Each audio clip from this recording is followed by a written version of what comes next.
అందరికీ నమస్కారం. జగన్మోహన్ రెడ్డి గారు ఈరోజు ప్రెస్ మీట్ పెట్టాడు. 2 గంటల సేపు నాన్ స్టాప్గా మాట్లాడాడు. అది రికార్డెడ్ ప్రెస్ మీటో లేదా ఆయన నిజంగానే లైవ్లో మాట్లాడాడో, పుస్తకం చూసి కూడా అబద్ధాలు తప్పులన్నీ మాట్లాడాడు. ఓకే, నేను జగన్మోహన్ రెడ్డి గారికి డైరెక్ట్గా ఛాలెంజ్ విసురుతున్నా. ఏంటంటే, జగన్మోహన్ రెడ్డి గారు గంజాయి బ్యాచ్ గురించి, తప్పులు చేసి జైలుకి వెళ్ళిన వాళ్ళ గురించి, సమాజంలో విద్వేషాలు రెచ్చగొట్టే ఫ్లెక్సీలు పట్టుకొని జైలుకి వెళ్ళిన కుర్రాళ్ళ గురించి, ఒక ఆడపిల్లని విపరీతంగా వ్యక్తిత్వ హననం చేసినటువంటి ప్రసన్న కుమార్ లాంటి వాళ్ళ గురించి, కోర్టు ఫైలు దొంగిలించినటువంటి కాకాని గోవర్ధన్ రెడ్డి గారి గురించి, లిక్కర్ స్కామ్లో అరెస్ట్ అయిన చెవిరెడ్డి గారి గురించి, అరెస్ట్ కాబోతున్న మిథున్ రెడ్డి గారి గురించి, వల్లభనేని వంశీ గారి గురించి, వీళ్ళందరి గురించి మాట్లాడాడు. ఓకే, నేను జగన్మోహన్ రెడ్డి గారు ప్రెస్ మీట్ ఎలా ఉండాలని నేను భావిస్తున్నానంటే, ఒక్కసారి జగన్మోహన్ రెడ్డి గారికి దమ్ము ధైర్యం ఉంటే అమరావతిలో జరుగుతున్న డెవలప్మెంట్ యాక్టివిటీస్ గురించి ఆయన మాట్లాడాలి. SRM university, VIT university, national institute of design, వీటితో పాటు రాబోతున్నటువంటి బిట్స్ పిలానీ గురించి ఆయన మాట్లాడాలి. అమరావతి ప్రాంతానికి సంబంధించి చంద్రబాబు నాయుడు గారి మానసపుత్రిక అయినటువంటి క్వాంటమ్ వ్యాలీలో ఒక పరిశోధనా కేంద్రాన్ని ఏర్పాటు చేయబోతున్న మైక్రోసాఫ్ట్ గురించి జగన్మోహన్ రెడ్డి గారు మాట్లాడాలి. ఉత్తరాంధ్రకు సంబంధించి వస్తున్నటువంటి ఐటీ కంపెనీల గురించి, పెట్టుబడుల గురించి, కాగ్నిజెంట్ లాంటి కంపెనీల గురించి జగన్మోహన్ రెడ్డి గారు మాట్లాడితే చూడాలని నాకుంది. అలాగే తమరి 5 సంవత్సరాల అధికారంలో విశాఖ ఉక్కు, ఏదైతే ఆంధ్రుల హక్కు, విశాఖ ఉక్కు ఆంధ్రుల హక్కు అని ఒక స్లోగన్ ఉందో, ఆ స్లోగన్ని ఆంధ్ర రాష్ట్ర ప్రజల ఆత్మాభిమానాన్ని దెబ్బకొడతా, దాని ప్రైవేటీకరణని అడ్డుకోకుండా మోకాళ్ళ తండేసి కాళ్ళకు దండాలు పెట్టిన జగన్మోహన్ రెడ్డి గారు కూటమి ప్రభుత్వం అధికారంలోకి వచ్చిన తర్వాత విశాఖ ఉక్కుని ప్రైవేటీకరణ జరగకుండా ఎలా ఆపారు, 11,000 కోట్ల రూపాయల నిధుల్ని సెంటర్ నుంచి ఏ విధంగా శాంక్షన్ చేయించుకొచ్చారు అనే అంశాల మీద మాట్లాడాలి. భోగాపురం విమానాశ్రయం ఏదైతే ఆల్రెడీ 75% శర్ర వేగంగా పనులు జరుగుతున్నాయో, ఆ చుట్టుపక్కల జరుగుతున్న రియల్ ఎస్టేట్ భూమి గురించి, ఆ చుట్టుపక్కల రాబోతున్నటువంటి 5 స్టార్ హోటల్స్ గురించి, అక్కడ జరగబోతున్న అభివృద్ధి గురించి ఒకసారి మాట్లాడితే వినాలనుంది. జగన్మోహన్ రెడ్డి గారు 5 సంవత్సరాలు ఏదైతే రాష్ట్రం మొత్తం నాశనం చేశాడో, ఎక్కడ రోడ్డు వేయకుండా కూటమి ప్రభుత్వం అధికారంలోకి వచ్చిన తర్వాత ఆంధ్ర రాష్ట్రంగా ఉన్న 1000 కిలోమీటర్ల రోడ్లని గుంతలు లేని రోడ్లుగా తీర్చిదిద్దారో, దాని గురించి ఒకసారి మాట్లాడాలని నేను కోరుకుంటున్నాను. అదేవిధంగా జగన్మోహన్ రెడ్డి గారు వ్యతిరేకించిన పట్టిసీమ 2014-19 మధ్యలో ఆయన పట్టిసీమ వేస్ట్ అన్నాడు. అలాంటి పట్టిసీమని జగన్మోహన్ రెడ్డి గారు 5 సంవత్సరాల్లో ఎన్నిసార్లు స్విచ్లు మోటార్లు ఆన్ చేశారు, ఎందుకు ఆన్ చేయాల్సి వచ్చిందో ప్రజలకు సమాధానం చెప్తే బాగుంటుందని నేను ఆలోచిస్తున్నాను. అదేవిధంగా అమరావతి అయిపోయింది, ఉత్తరాంధ్ర అయిపోయింది, కోనసీమకు వచ్చేసరికి BPCL, Bharat petroleum corporation limited కొన్ని 1000 కోట్ల రూపాయలతో పెట్టుబడి ఎందుకు పెడుతుంది, జగన్మోహన్ రెడ్డి గారు అది ఎందుకు తీసుకురాలేదు అని నేను క్వశ్చన్ చేస్తున్నాను. దాని మీద కూడా ప్రెస్ మీట్లో జగన్మోహన్ రెడ్డి గారు మాట్లాడొచ్చు. అదేవిధంగా రాయలసీమకు సంబంధించి గ్రీన్ ఎనర్జీకి సంబంధించి జరుగుతున్న పక్కా ప్రణాళికల గురించి జగన్మోహన్ రెడ్డి గారు మాట్లాడాలి. ఎస్ఐపిబి మీటింగ్స్ ఎన్ని జరిగినాయి, ఆ ఎస్ఐపిబి మీటింగ్స్ వల్ల ఆంధ్ర రాష్ట్రానికి ఎన్ని 1000 కోట్ల రూపాయల పెట్టుబడి వచ్చింది, ఎన్ని కంపెనీలు వస్తున్నాయి, ఎన్ని కంపెనీలు గ్రౌండ్ అయితే ఎంతమందికి ఎంప్లాయ్మెంట్ జరుగుతుంది అనేది జగన్మోహన్ రెడ్డి గారు ఒకసారి మాట్లాడాలి. వాలంటీర్లు గీలింటీర్లు అని పెట్టి సర్పంచులకు చెక్ పవర్ లేకుండా చేసి, తమరు అధికారంలో ఉండగా మీ పార్టీ వాళ్ళే 90% సర్పంచులుగా ఉంటే ఒక్క పంచాయతీకి కూడా ₹1 డబ్బులు ఇవ్వకుండా నేను బటన్లు నొక్కుతా అని డబ్బులన్నీ తీసుకెళ్లి బటన్లు నొక్కడానికి వాడి ఆంధ్ర రాష్ట్ర వ్యాప్తంగా ఉన్న దాదాపు 12,000 పంచాయతీలన్నింటినీ అభివృద్ధిలో అధపాతాలను తొక్కేసిన జగన్మోహన్ రెడ్డి గారు కూటమి ప్రభుత్వం అధికారంలోకి వచ్చిన తర్వాత పంచాయతీల్లో జరుగుతున్న డెవలప్మెంట్ యాక్టివిటీస్ గురించి కూడా ఒక్కసారి మాట్లాడితే బాగుంటుంది అని నా ఉద్దేశం. అదేవిధంగా రాయలసీమ ప్రాంతంలో సాగునీటి కోసం బనకచెర్ల ప్రాజెక్ట్ని చంద్రబాబు నాయుడు గారు లైమ్లైట్లోకి తీసుకొచ్చారు. ఆయన ఇప్పుడు ఢిల్లీలో ఉన్నారు. ఏకైక ఎజెండా బనకచెర్ల అనే నినాదంతో ఆయన ఢిల్లీలో సిఆర్ పాటిల్ గారిని వీళ్ళని కలిసే పనులు చేస్తున్నాడు. దాని గురించి ఒకసారి జగన్మోహన్ రెడ్డి గారు మాట్లాడాలి. నిద్ర లేచిన దగ్గర నుంచి చంద్రబాబు నాయుడు గారి మీద విషం గక్కుతా, లేనిపోయిన అబద్ధాలని ఆయనకి ఆపాదిస్తా, చంద్రబాబు నాయుడు గారు కక్షపూరిత రాజకీయాలను ఆంధ్ర రాష్ట్రంలో ప్రేరేపిస్తున్నాడు, వీటికి స్వాగతించాడు, ఇది ఇలాగే కొనసాగితే రేపు మీ ఫ్యూచర్ ఏంటి అని జగన్మోహన్ రెడ్డి గారు ఈరోజు అడిగారు. 2019లో అధికారంలోకి రాకముందు 2014-19 మధ్యలో ఒక్క వైఎస్ఆర్సీపీ కార్యకర్తనైనా వైఎస్ఆర్సీపీ నాయకుడినైనా అప్పటి ప్రభుత్వం ఇబ్బంది పెట్టిందా జగన్మోహన్ రెడ్డి గారు? మరి 2019లో అధికారంలోకి వచ్చిన తర్వాత నారా చంద్రబాబు నాయుడు గారి దగ్గర నుంచి, నారా లోకేష్ గారి యోగలం పాదయాత్ర దగ్గర నుంచి, ధూళిపాల నరేంద్ర, కొల్లు రవీంద్ర, అచ్చెన్నాయుడు, గౌతు శిరీష, అసలు నువ్వు ఇబ్బంది పెట్టిన నాయకుడు ఎవరు? జేసీ దివాకర్ రెడ్డి, చింతమనేని ప్రభాకర్, ఆంధ్ర రాష్ట్రంలో ఉన్న 175 నియోజకవర్గాల్లో ఉన్న తెలుగుదేశం పార్టీ, జనసేన పార్టీల నాయకుల్ని, కార్యకర్తలని ఎంత తీవ్రంగా ఇబ్బంది పెట్టావు జగన్మోహన్ రెడ్డి. కక్షపూరిత రాజకీయాలకి తెర తీసింది నువ్వు. ఈరోజు కూటమి ప్రభుత్వం అధికారంలోకి వచ్చిన తర్వాత ఒక్క వైసీపీ కార్యకర్త జోలికెళ్ళిందా? ఒక్క వైసీపీ మండల స్థాయి నాయకుడు జోలికెళ్ళిందా?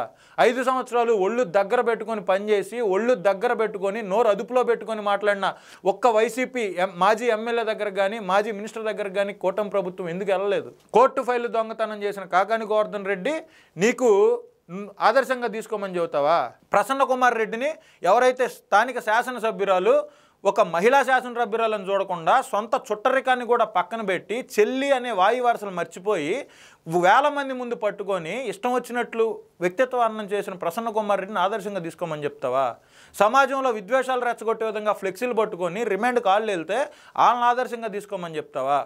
లిక్కర్ స్కామ్ చేసి కొన్ని వేల కోట్ల రూపాయల ప్రజాధనాన్ని పిచ్చి మందమ్మి జనాల యొక్క ఆరోగ్యంతో ఆడుకొని 50 రూపాయలకు దొరికే మందుని 200 రూపాయలకు అమ్ముతా, కేసుకు 600 రూపాయలు వసూలు చేసి కొన్ని వేల కోట్లని రాష్ట్రం దాటిచ్చి హైదరాబాద్లో 90 ఎకరాలు కొనటం, బెంగళూరులో రియల్ ఎస్టేట్లో పెట్టడం, బంగారం కొనటం, విలువైన వస్తువులు కొనటం, ఇట్లాంటివి చేసింది మీ ప్రభుత్వం, మీ నాయకులు నీ ఆధ్వర్యంలోనే చేశారు. ఇట్లాంటి చెవిరెడ్డి భాస్కర్ రెడ్డిని వదిలిపెట్టాలా? పెద్దిరెడ్డి మిథున్ రెడ్డిని వదిలిపెట్టాలా? ఏం మాట్లాడుతున్నావు జగన్మోహన్ రెడ్డి? నీకు నిజంగా దమ్ముంటే, ధైర్యం ఉంటే ఆంధ్ర రాష్ట్రంలో 2019 నుంచి 24 మధ్య జరిగిన డెవలప్మెంట్ ఏంటి? నువ్వేం చేసావు? పోలవరానికి నువ్వేం చేసావు? కూటమి ప్రభుత్వం అధికారంలోకి వచ్చిన తర్వాత పోలవరాన్ని ఏ విధంగా ముందుకు తీసుకెళ్తుంది? ఉత్తరాంధ్ర సుజల స్రవంతిని నువ్వేం చేసావు? కూటమి ప్రభుత్వం అధికారంలోకి వచ్చిన తర్వాత మడ్డువలస రిజర్వాయర్ దగ్గర నుంచి ఉత్తరాంధ్రలో ఉన్న సాగునీటి ప్రాజెక్టుల కోసం కూటమి ప్రభుత్వం ఏం చేస్తుంది? ఉత్తరాంధ్రకు సంబంధించి భోగాపురం ఎయిర్పోర్ట్కి నువ్వేం చేసావు? ఇప్పుడు కూటమి ప్రభుత్వం అధికారంలోకి వచ్చిన తర్వాత ఏం చేస్తుంది? నువ్వు జిఎంఆర్ గారిని ఏం మాట్లాడి తీసుకొచ్చి ఒక సభలో రాజకీయ విమర్శలు చేయించావు ఆయన చేత. నువ్వు జిఎంఆర్ అంటే గ్రంథి మోహన్ రావు గారు చాలా పెద్ద మనిషి ఆయన. అట్లాంటి వ్యక్తిని కూడా నీ నీచ రాజకీయాల కోసం వాడుకున్నావు, వాడుకోలేదా? మరి నువ్వేం చేసావు భోగాపురం ఎయిర్పోర్ట్ డెవలప్మెంట్కి? ఈరోజు ఏం జరుగుతుంది?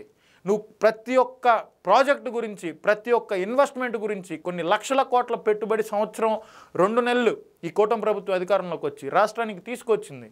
ఖచ్చితంగా 20 లక్షల ఉద్యోగాలు ఏదైతే హామీ ఇచ్చారో యోగాలంలో భాగంగా, కూటమి ప్రభుత్వం సూపర్ 6లో భాగంగా అది ఖచ్చితంగా ఇచ్చి తీరుతుంది. నువ్వు ప్రతి సంవత్సరం జాబ్ క్యాలెండర్ అన్నావు, యువతని మోసం చేసావు. ఒక్క సంవత్సరం అనే జాబ్ క్యాలెండర్ ఇచ్చావు జగన్మోహన్ రెడ్డి. నువ్వు ఒక్క డిఎస్సి పెట్టగలిగావా? 1వ తారీఖు కనీసం ప్రభుత్వ ఉద్యోగులకు నువ్వు ₹1 డబ్బులు ఇవ్వగలిగావా? రాష్ట్రాన్ని అప్పుల ఊబిలోకి నెట్టేసి రాష్ట్రంలో అభివృద్ధి అనేది అగమ్య గోచరంగా చేసి అభివృద్ధి అందనంత దూరానికి తీసుకెళ్ళి నేను బట్టలు నొక్కానంటావా? పైగా నీ మాజీ ఎమ్మెల్యేలని, ఇప్పుడున్న 11 మంది ఎమ్మెల్యేలని నీతో కూడా కలిపి ఇంటింటికి పంపించి చంద్రబాబు నాయుడు మోసం చేశాడని చూపిమంటావా? ఏం మాట్లాడుతున్నావు నువ్వు? ఏం మోసం చేశాడు? నువ్వు ఇచ్చే పథకాలు చంద్రబాబు నాయుడు ఇవ్వలేదా? చంద్రబాబు నాయుడు గారు ఇచ్చే నిరుద్యోగ వృత్తి నువ్వు ఎందుకు తీసేసావు?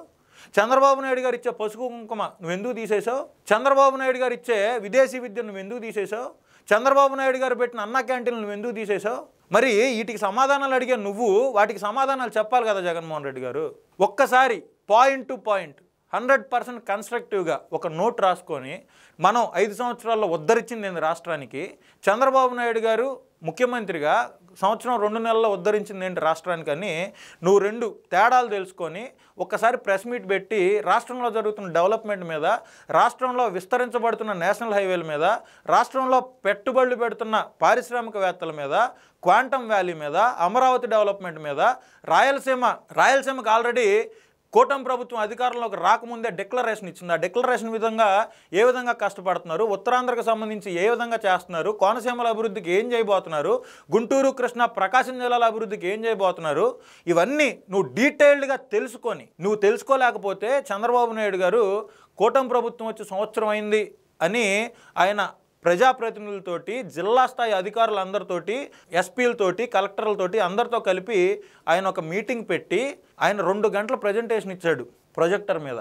ఒకసారి నువ్వు చూసుకొని మనం దీన్ని ఏ విధంగా కౌంటర్ చేయాలి అని నువ్వు మాట్లాడడం నేర్చుకో. అభివృద్ధి మీద మాట్లాడటం నేర్చుకో, అరాచకాల మీద కాదు.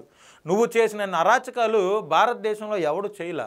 నువ్వు మళ్ళీ చంద్రబాబు నాయుడు గారి మీద ఉన్న కేసుల గురించి మాట్లాడుతున్నావు. నీ ముడ్డి కింద 31 కేసులు పెట్టుకొని ఈడీ సిబిఐ కేసులు 43,000 కోట్ల రూపాయల ఆస్తులు జప్తు చేయించుకొని 12 సంవత్సరాలుగా నువ్వు బెయిల్ మీద తిరుగుతా నువ్వు ఇంకొకళ్ళకి తప్పుడు కేసులు పెట్టి చంద్రబాబు నాయుడు లాంటి వ్యక్తుల్ని నువ్వు లోపల పెట్టి యోగాలం లాంటి పాదయాత్రల్లో కనీసం మైక్ పర్మిషన్ ఇవ్వకుండా స్టూల్ వేసుకొని జనాలను ఉద్దేశించి మాట్లాడుతుంటే మైక్ లేకుండా స్టూల్ కూడా లాగిచ్చావు నువ్వు పోలీసుల చేత. అమరావతి ప్రాంత మహిళల్ని పోలీసులతో బూటు కాళ్ళతో తన్నిచ్చావు. వాళ్ళు అమరావతి టు తిరుపతి పాదయాత్ర పెట్టినా, అమరావతి టు అరసవెల్లి పాదయాత్ర పెట్టినా నీ కిరాయి గోండాలను పెట్టి వాళ్ళ మీద వాటర్ బాటిళ్ళు వేపించి వాళ్ళ యాత్రలకు ఆటంకం కలిగించావు. నిరసన తెలియజేస్తున్నా కూడా అది కూడా చట్ట వ్యతిరేకం అని చెప్పి నువ్వు వాళ్ళ మీద రాజద్రోహం కేసులు పెట్టావు. ఇవన్నీ మర్చిపోయావా?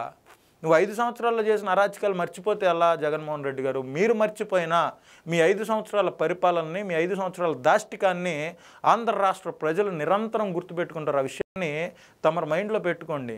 ఈరోజు వచ్చి ఏదో నీతిగల్లవాడిలాగా నీ అంత శ్రీరామచంద్రుడు లేడని, నువ్వు ఒక మహాత్మా గాంధీ టైప్లో, నువ్వు ఒక జాతిపిత్త టైప్లో, నువ్వు ఒక వివేకానంద స్వామి టైప్లో అక్కడ కూర్చొని ప్రవచనాలు వల్లిస్తే ఇక్కడ చూసి ఓకే జగన్మోహన్ రెడ్డి నిజం చెప్తున్నాడు అని నమ్మటానికి 2019 ముందు ఉన్న గొర్రెలు కాదు. నువ్వు పింక్ డైమండ్ అని, నువ్వు 6 లక్షల కోట్ల అవినీతి అని, జన్మభూమి కమిటీలో అవినీతి జరిగిపోయిందని, అమరావతి రియల్ ఎస్టేట్ కానీ 50 మంది కమ్మ డిఎస్పీలని నువ్వు చేయని విష ప్రచారం ఏముంది జగన్మోహన్ రెడ్డి గారు?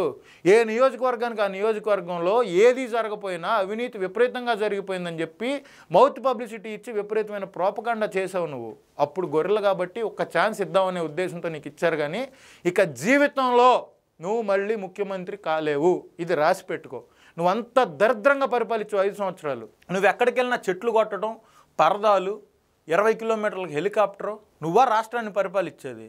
రాష్ట్రానికి ఒక కంపెనీ తీసుకొచ్చావా? ఒక్క ఉద్యోగం ఇచ్చావా? ఒక్క కుటుంబాన్నన్నా బాగు చేసావా? ఎస్సీ ఎస్టీ బీసీ మైనారిటీ కార్పొరేషన్కి ₹1 కేటాయించావా? నువ్వు జీవితంలో ముఖ్యమంత్రి అవ్వవు. నువ్వు ఈరోజు మీడియా ముందు కూర్చొని నీతులు వల్లిస్తే ఇన్ని చూసి వదిలేయడానికి ఎవరూ లేరు. ఖచ్చితంగా నువ్వు 5 సంవత్సరాల్లో చేసిన అరాచకాలని జనాలకు తెలియజేసేవాళ్ళు ఎవడో నాలాంటోడు ఉంటాడు. So be in your limits. నువ్వు చెయ్యంది, నీకు చేతగాంది, నువ్వు చేసిన పనులు చేయనట్టుగా, నువ్వు చేయని పనులు చేసినట్టుగా చెప్పుకునే ప్రయత్నం అయితే దయచేసి చేయొద్దు జగన్మోహన్ రెడ్డి గారు. మీకు దమ్ముంటే ఇప్పుడు నేను చెప్పిన పాయింట్ల మీద మీరు ప్రెస్ మీట్ పెట్టాలని మనస్ఫూర్తిగా కోరుకుంటున్నాను. నమస్కారం.